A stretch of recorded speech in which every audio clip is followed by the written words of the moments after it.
Kabanata 1476. Narito ka na, Ava.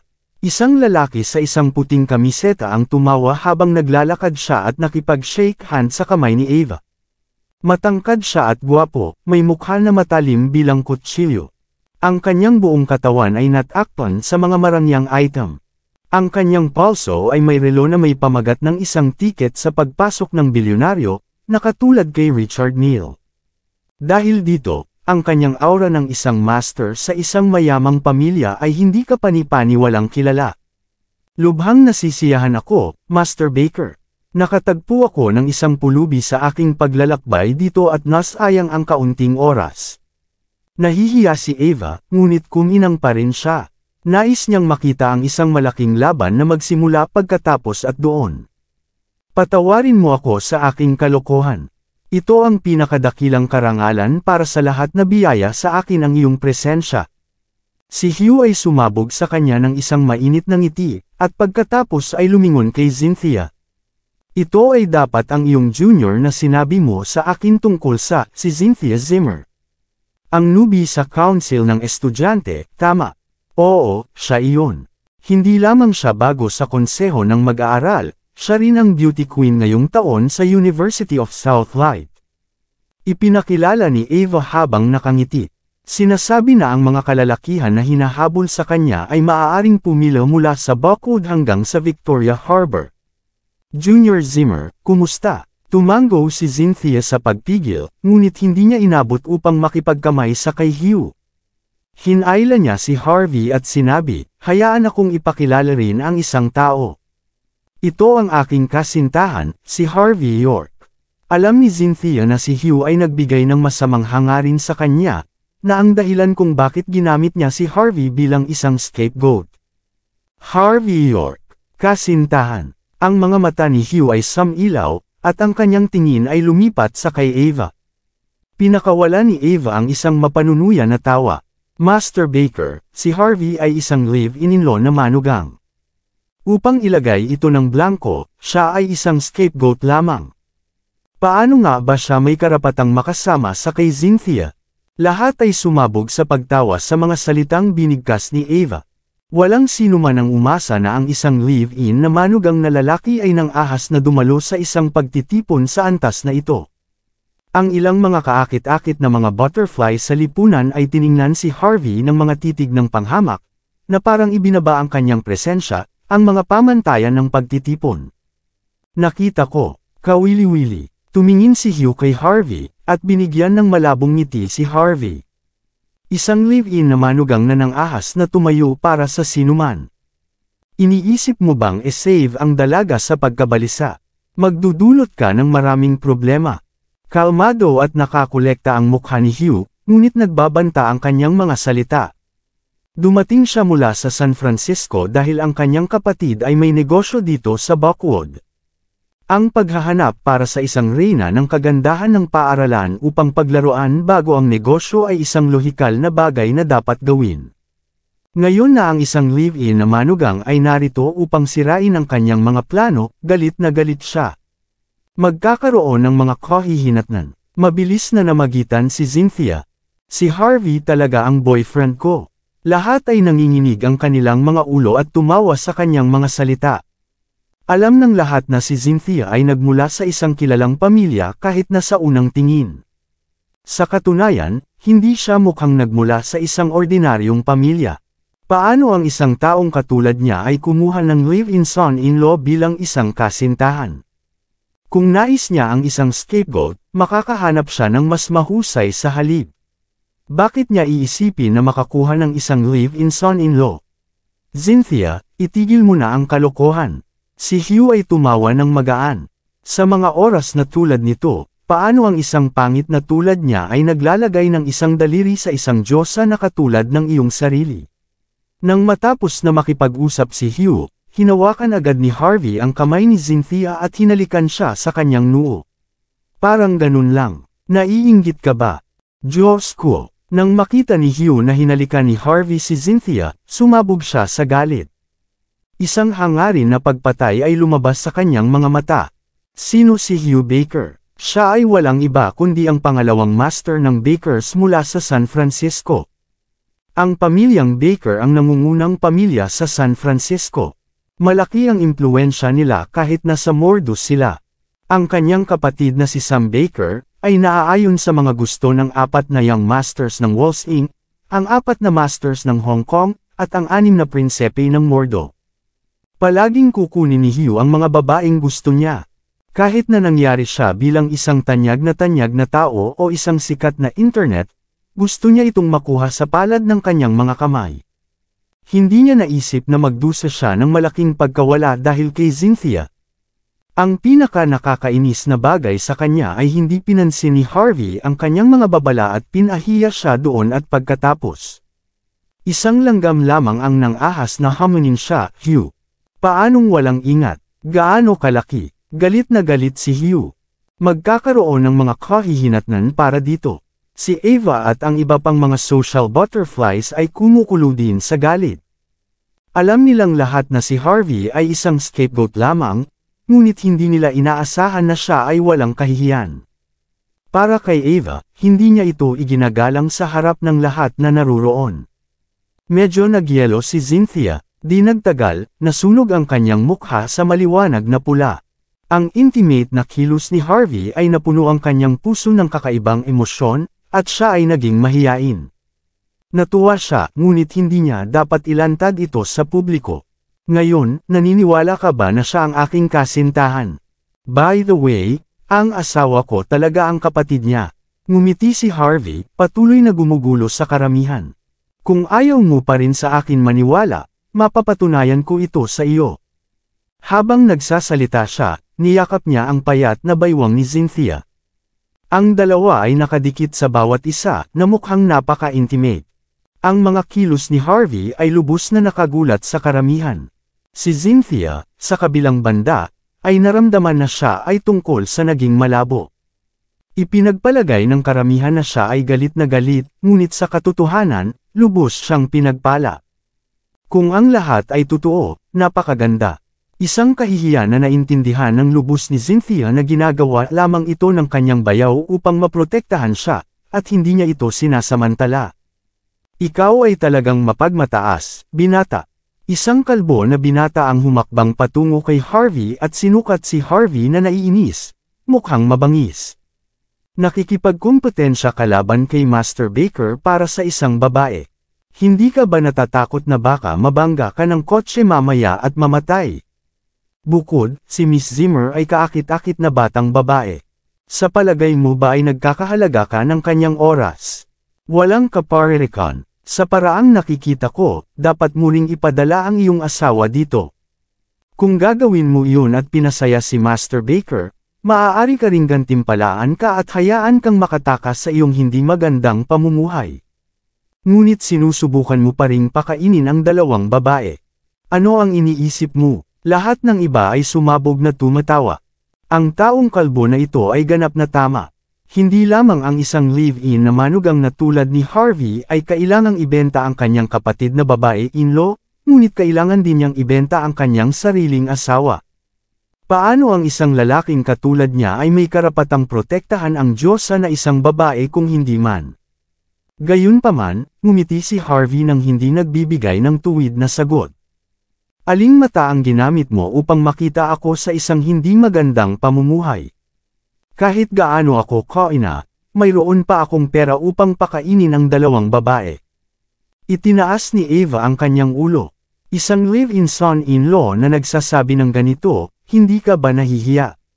Bata, ang aking pamilya ay may $150 milyong. Kahit na noon, hindi ko pa rin nararamdaman na makakaya kong pakainin ang dalawang Diyosa. Dahil malaki ang pinag-uusapan mo, dapat mayroon kang hindi bababa sa doble na halaga, tama. Bakit hindi mo ipinakita ang iyong pera para makita ko? Aaminin ko ang pagkatalo at mawala sa iyong paningin. Paano ang tunog na iyon? Maaaring sabihin ng lahat na ang kalbo na lalaki ay nanunuya kay Harvey. Paano ang isang live-in na manugang na lalaki ay nagtataglay ng $300 milyong? Kung mayroon siyang maraming pera, tatanggapin na siya bilang isang pinarangalan na panauhin sa itaas na mga lupon ng lipunan. Ang problema, si Harvey ay mukhang walang katulad sa isang circle na iyon. 300 milyon. Si Harvey ay tumawa. Hindi ako interesado sa pera, at hindi ko alam kung gaano kalaki talaga ang aking bank account. Ngunit dapat akong magkaroon ng hindi bababa sa 15 bilyong dolyar. Maraming mga social butterflies ang nagsimulang mag-ikot ang mga mata sa mga sinabi ni Harvey. Lahat sila ay nagkikiskisan sa kanya. 15 bilyon. Hindi mo rin maaaring hilahin ang 15 dolyar. Kung maaari mong ipakita ito ng labis, bakit hindi ka pumunta sa isang palabas sa pag-uusap? Ang mga taong katulad niya ay karaniwang higit na hinihiling na mas maraming ipinapakita nila. Kahit si Cynthia ay nagyelo sa sinabi ni Harvey. Pagkatapos ay naintindihan niya agad. Alam niya na may kakayahan ang kanyang bayaw, ngunit 15 bilyong dolyar ay hindi maliit na halaga.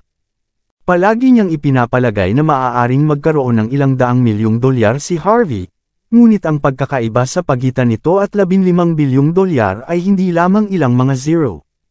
Oh, billionaire master, si Hugh ay sumabog na tumatawa, nakatitig kay Harvey na parang tulala si Harvey. Bilyon-bilyong dolyar na halaga ng mga pag-aari. Si Prince York mula sa Southlight ay hindi magkakaroon ng maraming pera. Gayunpaman, ang mga pamilya ng 4 na masters ng Hong Kong o ang 6 na prinsepe ng Mordo ay maaaring makagawa ng halagang iyon.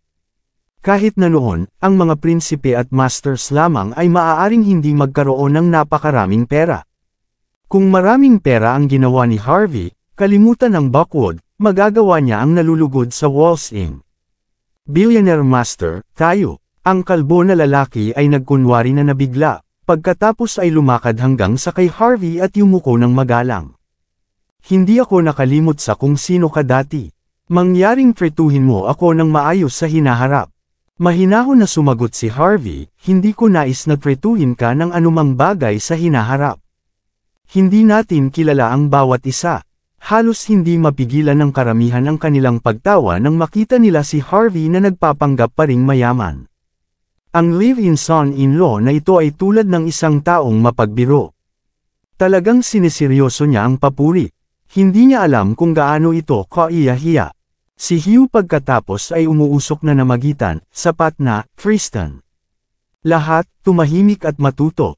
Kung nakakasakit ka sa kay Master York, hahabulin ka niya ng kamatayan sa kanyang 15 bilyong dolyar na halaga ng mga ari-arian. Nakuha ko na. Si Tristan, ang kalbo na lalaki, ay yumuko ng magalang. Sisiguraduhin kong mabait sa kay Master York dito. Nagpanggap si Tristan na parang clown, na parang takot siya kay Harvey. Lahat ay umuungal sa pagtawa. Siyempre, hindi sila tumatawa kay Tristan, ngunit sa kay Harvey. Master York, dahil mayroon kang 15 bilyong dolyar na nakahiga sa paligid, tiyak na ikaw ang pinakamayaman na tao sa Buckwood. Humakbang si Hugh na may hawak na isang baso ng pulang alak. Dumating ako sa Buckwood dahil naghahanda ang pamilyang Baker na gumawa ng isang pamumuhunan dito. Siyempre, dahil kami ay mga tagalabas, naghahanap kami ng mga lokal na tycoon upang makipagtulungan. Kasalukuyan kaming namuhunan sa isang proyekto ng parke ng libangan. Kailangan namin ang tungkol sa 1.5 bilyong dolyar bilang pangharap na pamumuhunan. Paano ang tungkol sa iyong pag-angkin ng kalahati ng pamumuhunan? Gina, garantiya namin na buo ang iyong pera pagkatapos ng 3 taon, at magkakaroon ka ng bilyon-bilyong dolyar na kita sa loob ng 5 taon. Paano ang tunog na iyon? Lumingon si Hugh kay Harvey na may malubhang ekspresyon. Para sa isang bilyonaryo master tulad ng iyong sarili, 750 milyong dolyar ay wala, tama. Ang ilang mga social butterflies lahat ng ipinagpapalit ang hitsura ng pag-unawa sa isa't isa. Lahat sila ay nakatitig kay Harvey na parang clown. Sigurado ang ibig sabihin ni Master Baker. Nakakahiya talaga ang isang taong ito. Natatakot ako na si Master York ay kilalang kilala sa buong Buckwood pagkatapos ng pangyayaring ito. Umalis na tayo dito. Si Cynthia ay umuusok sa galit. Ang mga taong ito ay tumatawid na sa linya. Hindi niya nais na matiis ni Harvey ang kahihiyan na ito, at nais niyang ilabas siya sa club. Maraming salamat sa lahat ng sumusubaybay. Please subscribe and follow my YouTube and Facebook channel, Filipino Novel. Maraming salamat po. Walang sino man ang umaasa na si Harvey ay mananatili pa rin sa paghawak sa kamay ni Cynthia. Pagkatapos ay tumayo ng diretso at sumagot kay Hugh na may isang mapaglarong tono. $750 milyong na pamumuhunan na gumagawa ng 300 milyong pabalik bawat taon. Iyon ay isang magandang kita. Paano ito? Magpadala ng isang panukala ng proyekto at hahayaan kung suriin ito ng aking koponan. Kung magagawa ang plano, iisipin ko ang tungkol sa pamumuhunan. Siyempre, kailangan nating pumirma ng isang kasunduan. Malinaw na sinusubukan ni Hugh na gawing kasiyahan si Harvey, kaya hindi rin niya isipin na si Harvey ay mapasaya din si Hugh. Bukod dito, hindi bale kay Harvey ang pagbili ng isang bahagi para sa kay Cynthia kung lumabas ang proyekto ng parke ng libangan upang maging kapaki-pakinabang. Panukalan ng proyekto. Namumuhunan ng $750 milyong. Kasunduan. Hindi na mahawakan ng karamihan ang kanilang pagtawa. Malapit nang sumabog ang kanilang mga tiyan habang tumawa sila ng malakas. Ang pagtitipon ngayong gabi ay labis na kawili-wili. Hindi lamang mayroong mga kaakit-akit na kababaihan tulad ni Cynthia, ngunit ang mga clown tulad ni Harvey ay naruroon din. Malinaw na nakikipag-away si Master Baker kay Harvey. Ngunit hindi lamang si Harvey ay walang kabuluhan, kumilos pa siya na parang mapagbigay siya. Sa puntong ito, dapat na naniniwala siya sa kanyang sariling mga kasinungalingan. Si Cynthia, na ang mukha ay ganap na namumula, ay tahimik na bamulong, "Brother-in-law, uuwi na tayo. Pasensya na, hindi ko dapat na dinala ka sa ganitong gulo. Nagpapasalamat ako sa iyong pagiging prangka, Master York.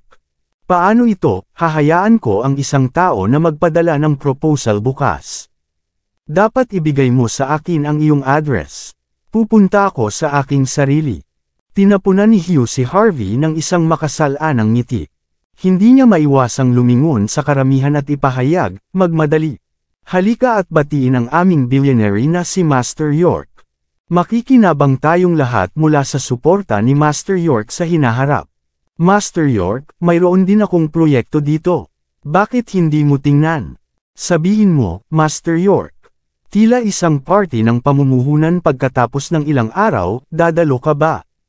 Master York, nasa isip mo ba na ibigay sa akin ang iyong card sa negosyo? Kumain tayo minsan." Ang bawat tao'y nagpadala kay Harvey ng hindi kanais-nais na mga pagngisi, na nagpapanggap na magalang. Ang kanilang layunin ay malinaw, at iyon ay upang gawin si Harvey na isang tanga sa kanyang sarili ng higit pa at mabawasan sa isang kumpletong pagtawa. Ang tanyag na mga butterflies ng panlipunan ay naawa sa kay Cynthia. Hindi bababa sa makahanap ng isang scapegoat na hanggang sa standard na ito. Ang paghahanap ng mga taong tulad nito ay dapat na isang bagong pinakamababa. Ring, ring. Tumunog ang telepono ni Harvey sa sandaling ito. Hindi niya sinasadya itong kinuha, isang napakamagalang na tono ng isang babae ang nag-echo mula sa kabilang panig ng telepono. "Magalang na Mr. York, dahil ang kumpanya sa ilalim ng iyong pangalan ay dumadaan sa mga pamamaraan ng pagpapalista, kailangan nating i-freeze ang kabuuang halaga ng $30 bilyong mula sa iyong bank account ayon sa mga patakaran. Kapag tapos na ang pagpapalista ng kumpanya, automatiko naming i-unfreeze ang iyong account." Tumigil kaagad ang pagtawa ng karamihan. Hindi lamang si Harvey ay talagang nagtataglay ng $30 bilyong sa kanyang account, ang kanyang kumpanya ay talagang nakalista sa merkado. Kahit si Cynthia ay nalilito. Alam niya na mayaman ang kanyang bayaw, ngunit hindi niya iniisip na siya ang pinakamayaman. Ang ekspresyon ni Harvey ay medyo walang malasakit sa sandaling ito. Naiulat na ni Ray ang bagay tungkol sa Sky Corporation ilang araw na ang nakalilipas. Tila malapit nang makumplito ang mga pamamaraan. Kung hindi may freeze ng bangko ang isang account mula sa isang legal na mamamayan tulad ni Harvey. $30 bilyong na halaga ng mga pag-aari. Malapit na ring mapalista ang kanyang kumpanya. Sa pagkakaalam ko, ang nag-iisang kumpanya na kasalukuyang naghahanda na magpapalista sa Buckwood ito ay ang Sky Corporation. Alam ng lahat ang tungkol sa Sky Corporation. Huwag mo sasabihin sa amin na ikaw talaga si Prince York, ikaw ba? Kung ikaw ay, hindi mo na kailangang maging live-in-in-law ngayon ng ibang tao, ginagawa mo. Pinutol ni Ava ang isang napakasamang tono. Ang isang babae na nahuhumaling sa mga materialistikong kalakal tulad ng kanyang sarili ay masigasig na nakakaalam sa mga ins at outs sa loob ng kanyang mga lipunang panlipunan, dahil ito ay isang paraan para sa kanya upang makahanap ng mga mamumuhunan. Kaya, agad niyang inilantad ang mga kasinungalingan ni Harvey doon at pagkatapos. Kabanata 1480. Sina Hugh at Tristan ay naguguluhan tulad ng iba, ngunit sa sandaling nagsalita si Ava, pareho silang nagpakita ng mga ekspresyon na parang alam na nila ang katotohanan. Nakuha ko ito ngayon. Hinanap mo ang isang kaibigan na magpalabas dito ng una, hindi ba? Kailangan kong aminin, iyon ay isang mahusay na trick. Isang kahihiyan na suot mo ang mga kalakal na binili sa isang stall. Hindi ka mukhang isang billionaire master. Sabihin mo lang na ikaw si Prince York kung nakuha mo ang mga bayag. Sa isang lugar tulad ng Southlight, ang pagbubuga ng basura na tulad nito ay papatayin ka. Oo, tingnan mo ang iyong sarili. Magpapanggap ka pa ring master mula sa isang mayamang pamilya at isang bilyonaryo.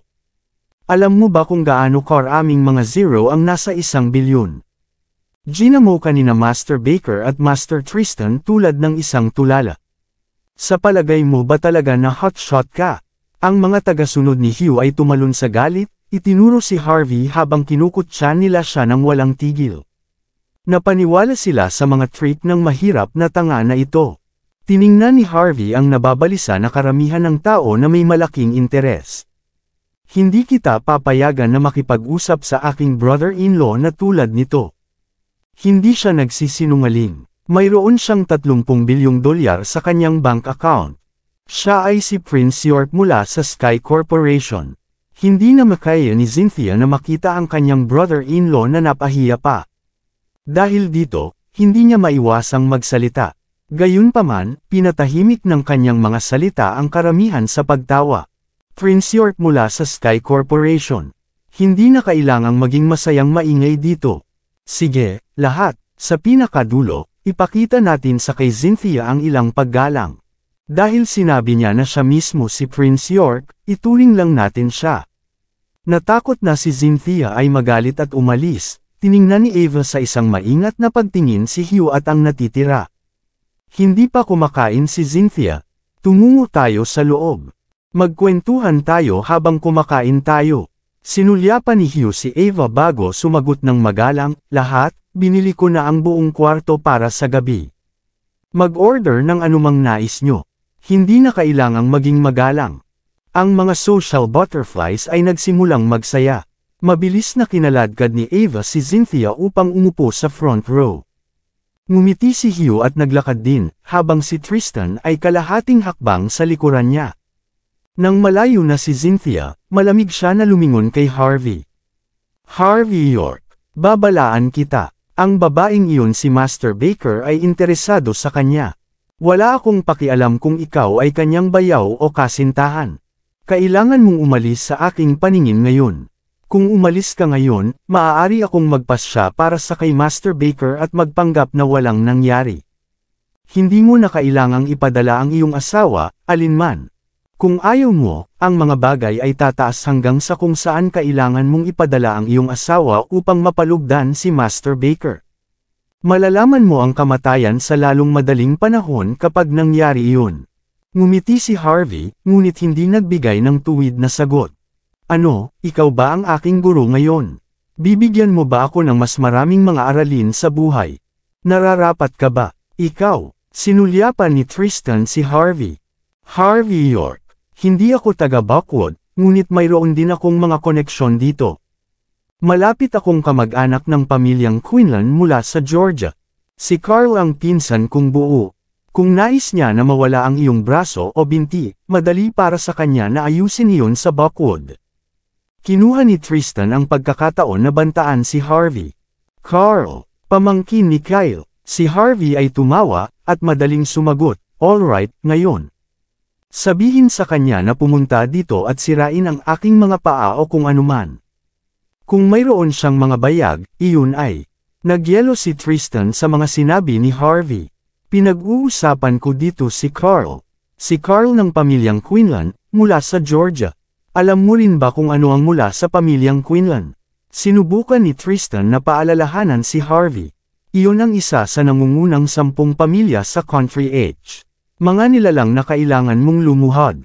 "Alam ko yan." Kalmado si Harvey. "Sabihin mo sa kanya na pumunta. Maghihintay ako."